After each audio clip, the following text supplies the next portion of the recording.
Hello Internet, and welcome to my live reaction for the Cuckoo's Fiancee, Chapter 46. When we last left our heroes, Nagi had a date with Hiro. They went biking all around town. Nagi got to look inside one of Mr. Amano's hotels for the first time, and kind of got to understand how rich the Amanos are, compared to him. And then he and Hiro made it to the beach, or the water at the very least. They talked about the importance of family, and how Hiro will always be there for him if he just needs to let it all out. They kind of screamed at the water for a while. Hiro, importantly, said something about, "I want to be an adult already," which was not really followed up on in any way, shape, or form. And maybe is tied into the fiance business that is still kind of lying dormant with Hiro. But yeah, that being said, let's jump right on into 46th Foul, If I Ask You to Marry Me. Which is a lot of a line. Our picture here is of Nagi and Sachi, with like a small Christmas tree. Given last chapter's little end blurb about Nagi and Sachi being the focus of this chapter, that title scares me a lot. Our little blurb here, "You can marry Sachi." With those words, the hotel magnate has sent Nagi and Sachi's relationship into chaos. Yeah, and he shouldn't have, because it's fucking creepy. And then we open on Sachi, who is eating something. Little balls of harmony. The mouthfeel of caviar is just amazing. So yeah, Sachi is still just spending time with Mr. Amano. We haven't really seen any of their interactions for like, what, 20 chapters now? It's been a while since then. So yeah, anyway. Mr. Amano laughs, "I'm glad to hear you enjoy experimental Japanese cuisine." And Sachi responds, I feel kind of bad though, just the two of us using this huge room. This restaurant only has private rooms, and you have to reserve them.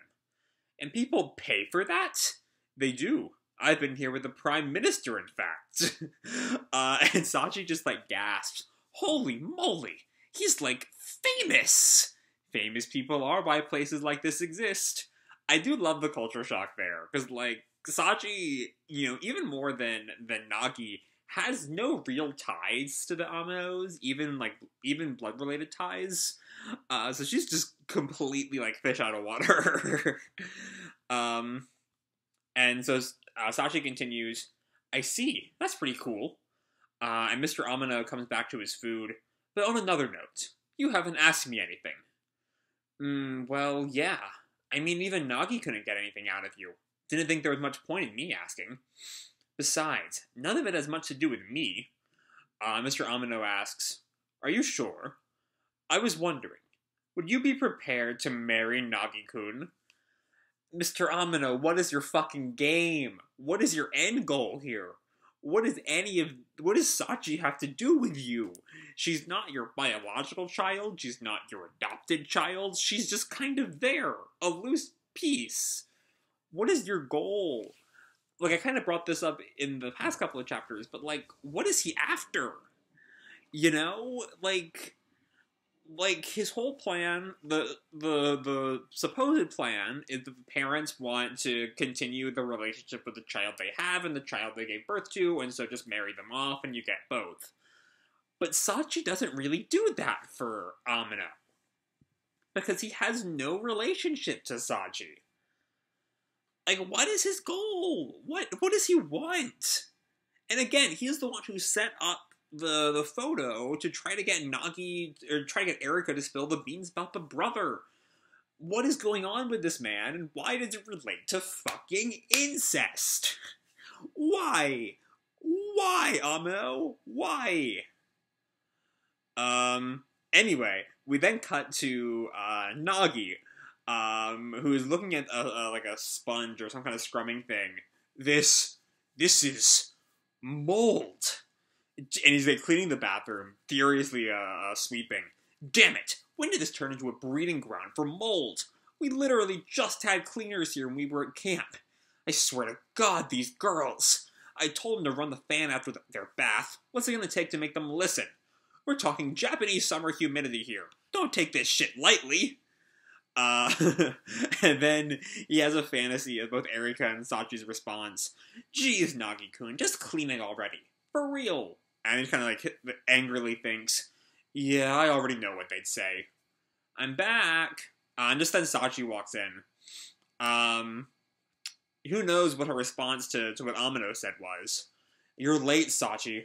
Yeah, I went to the library to study. Are you making progress with that? Yeah, so? So she's definitely hiding her relationship with Mr. Amano. And Nagi learned a little bit about it back in 44 when Mr. Amano alluded to it. Though he also said it was just like a small meeting, as I recall.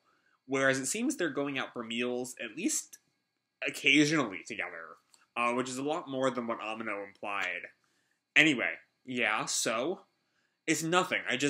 I'm worried you'll get sick again if you push yourself too hard. You were late yesterday, too. Yesterday? And she flashes back to, apparently another meeting with Mr. Amano. How's Japanese food sound? And then she snaps, none of your business. It is my business. Dad's not here, so who's going to keep you from screwing around? I'm not screwing around. And then Sachi turns blushing, with this kind of, like, shoujo-esque, background behind her. By the way, though, did you say anything to the hotel baron about me? Nagi looks at her. Why? Why? Forget it. And she storms up the stairs. What's gotten into her? And then she calls, oh yeah, Sachi, do you have any idea where Amano-san is? I tried getting a hold of her online, but she didn't respond. And then Sachi calls back to him, if you're asking about my big sister, she's doing some summer outfitting. More outfits? And she was supposed to order dinner tonight. And Sachi slams the door behind her. And what's that have to do with me? Talk to sis. And then Nagi just asks, what's with her attitude? And sis? Since when does she call her that? Which seems to imply Sachi, perhaps, egged on by Amano, trying to set up a sibling relationship, trying to set up like, Erika is my sister and you are not related to me at all, which fits her incest goals. Does not fit my enjoyment of this manga goals, so we'll see how this goes.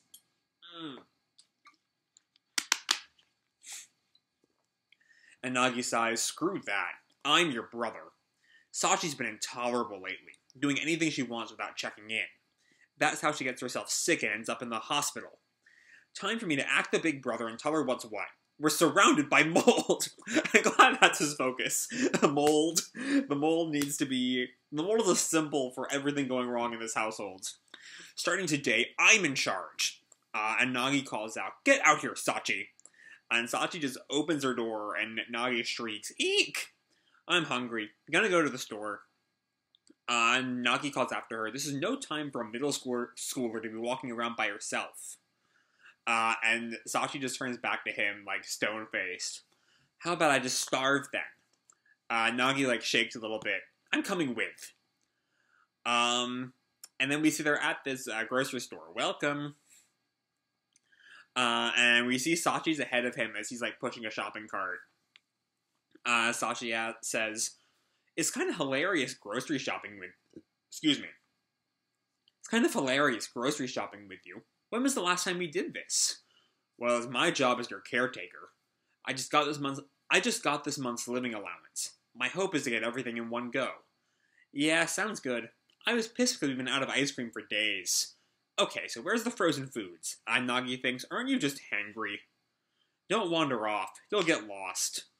And Sachi looks back at him and then, like, pouts and walks off like a rebellious teenager to her mom. Yeah, not happening. What if my friends saw me with you? Who cares? Just tell them I'm your brother. Which is an interesting stance for their relationship, I will say.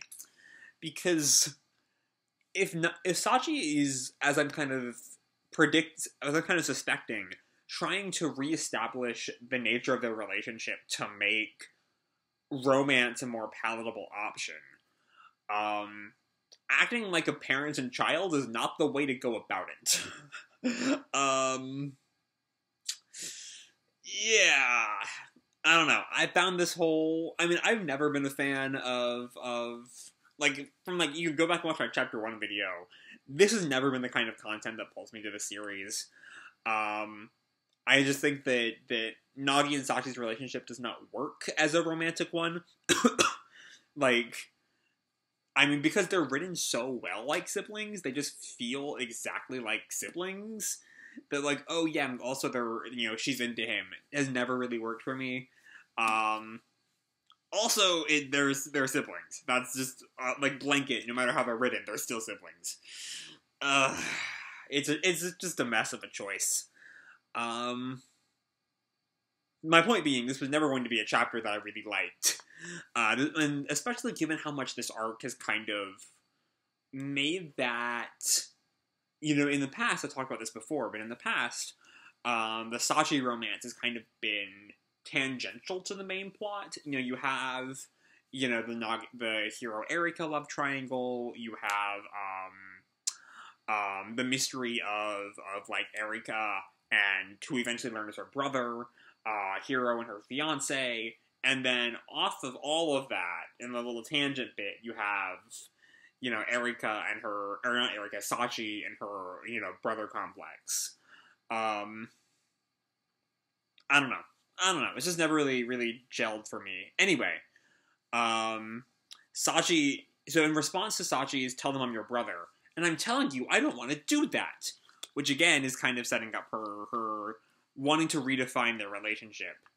Nagi kind of backs off. Jeez. Ice cream. And Nagi thinks to think ice cream would melt her heart.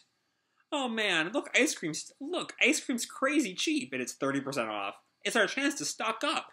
No! And Nagi yells at her, and Sachi kind of turns back. Huh? Absolutely not. Just get a box for today. They have a 50% off sale on ice cream every Wednesday. It's Tuesday. We'll come back tomorrow. And he just like walks off, and Sachi looks at him. For real? Ugh. And then he sees a carton of eggs. Eggs are 98 yen a dozen? Sachi, get one too. And Sachi tries to stop him. We don't need that many eggs. You have no idea how many eggs we go through. Oh, we're buying milk. Looks like it's 13 yen off today. It's just 13 yen. Oh, let's stock up on veggies too. We can chop them up and put them into cold storage, so... Cold storage? Well then look, bean sprouts are just 10 yen. Nagi just walks off. Sprouts spoil fast. Get one bag. But they're just 10 yen. So get 10 yen worth. So like, we see Nagi is like the shopping master here. When it comes to getting groceries cheaply, he is your guy. And then Sachi sees something that distracts her. Oh? Score. And it's Family Pack Happy Whirl. We see Shoba, like King and Queen Shoba on the packaging. So some kind of yakisoba dish, I guess. I don't know. Anyway. And then as they're leaving, Sachi's eating the Happy Whirl or whatever, and Nagi huffs, I can't believe you hid that in the basket. I didn't see it until it was scanned. You're a career criminal. Mom would forgive me. And Nagi just kind of sighs. You shouldn't eat while you walk. It's bad manners. Come on, I'm so hungry I'm about to pass out. Yeah, right. Then Sachi called after him. Hey, I was wondering, do you always do that? What are you talking about? The shopping. Didn't you get a big allowance from Dad and the hotel baron? If you're so worried about it, you could just ask Erika-chan for money. You should stop being such a tightwad and live a little. You can't be serious. I give back what's left over at the end of the month. Okay. Sachi's reaction and my reaction there. Seriously? I didn't know. She looks at the package of the... I don't know if it's supposed to be candy or just like a snack. I'm not entirely sure, because it doesn't look like actual yakisoba. Which I think is a noodle dish. I'm not exactly familiar enough with Japanese cuisine to be completely perfectly confident there. But I think it's a noodle dish, generally. And it's not a noodle dish, whatever she's eating. Anyway, I didn't know. Then she hands him one of the things. Here, Nagi, have one. Eh? Oh, thanks. And Sachi smiles as she just starts saying, an old memory just came back to me. This one Christmas, Mom and Dad both had to work, and we decided we'd cook for them and wait till they came back. So we went shopping. We did? We did! Even back then, you knew how to cook. And we see baby Nagi handing baby Sachi a bowl. Here, mix this. Okay. It was sort of inspiring. Well, I mean, and then Nagi kind of responds, well, I made sure to watch Mom and Dad work. All you ever did was taste test. Excuse me? And she just kind of smugly responds, hey, somebody has to do it. So anyway, we finished cooking, and while we waited, we both dozed off. And Nagi is asleep, and then Sachi kind of wakes up, rubbing her eyes and sees a letter. When I woke up in the morning, a letter was there. I guess Santa had eaten all the food, and I cried and cried, and flashback Sachi. Nagi didn't make that food for Santa. And Nagi just looks at her, and then smiles and asks, you did? And Sachi just kind of grins there. But then I found the presents, and well, Santa killed it, so I forgave him. So you'll just turn on the waterworks for anything? And then we have, back at the house, Nagi has finished dinner. Food's ready. Let's wait for Amino-san. Just a quick taste test, and Sachi tries to, take a bite, and Nagi's just, hey! And then, Sachi goes over to their Switch. Oh, I know. Let's play a game while we wait. Sis got the new Momotetsu. Remember how we all used to play together? Don't you want to see the Devil Bombi on this huge screen? And Nagi, shuts her down. You're supposed to be preparing for exams. Now's when you should be studying. And Sachi just looks at him angry. What the hell? You're such an ass. How often do we get to hang out, just the two of us? Excuse me for not wanting to study by myself. Why are you always like this? And Nagi takes a sip of his tea. Are you still hangry? You already ate. You should be fine. And Sachi yells, that's exactly what I mean. You have no idea how to be a big brother. You never want to spend any time with me. So we see here, she's kind of reverting, like I've said throughout the chapter, she's kind of trying to establish a new relationship dynamic between her and Nagi. But here she falls right back into that sibling dynamic, which goes to show they are really distinctly siblings, and the idea of them as romanceable does not make any goddamn sense at all. Anyway, rant over. You have no idea how to be a big brother. You never want to spend any time with me. Nagi looks at her. Where's this coming from? That's not true at all. And then Sachi asks our title line, then if I asked you to marry me, would you? Alright, so it's a classic Yoshikawa, beautifully drawn panel. I just hate it. For all of the reasons I have established over the past 40-some-odd videos I have done covering this series. But Nagi is shocked at her question, as he should be, because that is still his sister. And Sachi looks up at him. What the hell? You're my sister. We grew up together. What are you? I'm glad Nagi has a fucking... Nagi is almost the only person in the cast at this point with a functioning brain. And Sachi kind of blushes and looks away as Nagi is stunned into silence. And he flashes back to Mr. Amino. Haven't you figured it out yet? If you were to just marry your little sister. Then Nagi says, but if we did, I can't even imagine what Mom and Dad would say. Nagi, you should not be taking this so seriously. I thought the back of my bed was closer than it was. I leaned back too far.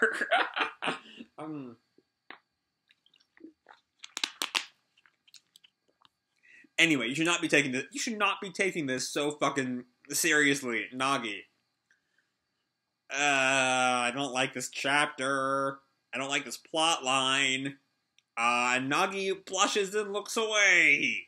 And Sachi laughs, either actually joking or playing it off as a joke. You are such a dork. What? It was a joke. Huh?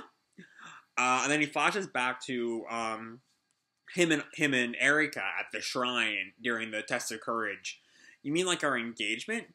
Gotcha. And then Nagi just thinks, you two are definitely sisters. Neither of you play by the rules. Which again is kind of setting up that whole different relationship that Sachi's been trying to set up all chapter. Then finally, Erika finally comes home. I'm back! Sis is back! And we see, like, a scuba diver flipper makes the first step into the room. And we see she's dressed up like fucking Papa Yohei. Has such a Yohei shirt. Life vest, lifesaver, like, you know, what's the, like, jean shorts? I don't know what the proper term is. So, listen up. Summer break is here.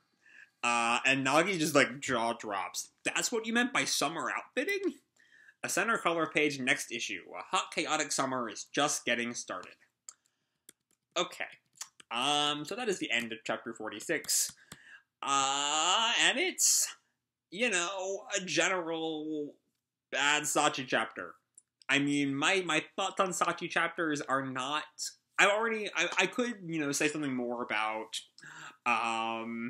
I could, like, reiterate my tangent monologue about, you know, how it used to be a tangent to the main story, and now it's increasingly tied to the main story, and why that's so much worse. But I already did that back in 44, and I've done it again in this video. Yeah, So let's talk positive things. Because I don't have any more negatives beyond everything I've already said for the past 20 minutes. So let's use this little retrospective to talk positives. And some of the comedy is still really good. I love the fact that like Nagi uses this, like, symbolizes the mold in the bathroom as a sense of how much of a mess the house is, and so he has to take charge now. It also just does not work. You know, Sachi immediately drags him along to the store. And then there's some more, like, I like the I like their banter with the Happy Whirl. I mean, it just feels very, very sibling-like, very older, younger sibling. Which, again, really makes the whole Sachi is a romanceable option make less and less sense the more Yoshikawa writes about it. I mean, I think I've compared this to West Allen on The Flash, which I've just started the second season of. And how, despite my misgivings about West Allen, are more about how it's written with every, you know, tired friend zone trope that was over and done with by the turn of the century. But at the very least, the writers there have the common sense to not really write Barry and Iris like siblings, because it would throw people off. They're written like childhood friends. And so so when you're watching the show, you're not constantly thinking about the incestuous implications of their relationship. Though you still may think about it, you know, later on, when you're just kind of sitting and thinking about the show, going about your day. But here, in contrast to that, the incestuous points are front and center. But I said we talk about the positive things for this part of the video. I definitely did say that. I love also, I'm not a big fan of the sudden translation choice to change Cuckoo's fiance to a couple of cuckoos. I just think it's much lamer and much less telling of what the show is about. But I do love that Sachi's walking around with a couple of cuckoos bag. There's something really funny about that. So yeah, that's fun. I like the taste test jokes. It feels once again very sibling-like. But I'm not going to go into that because, again, positive things right now. I mean, the art in the title panel, the title page, is really, really good. You know, it's typical Yoshikawa high quality. The woman can fucking draw. But yeah, the humor is still on point. The series is still very funny when it wants to be. You know, Yoshikawa is really good at writing comedy. But I just want this Sachi plotline to be wrapped up. And I don't know how long it's going to take, because it still is a harem rom-com, and those are notoriously slow. But yeah, let's just move. Let's find out why Amino wants this to happen so we can get past it and never talk about it again. That's my final thoughts. So yeah, that's all I have to say for this video. Hope you all enjoyed the chapter and the video itself. If you did, feel free to drop me a like or subscribe or, do whatever makes you happy, And remember, your life is your own, okay? Bye!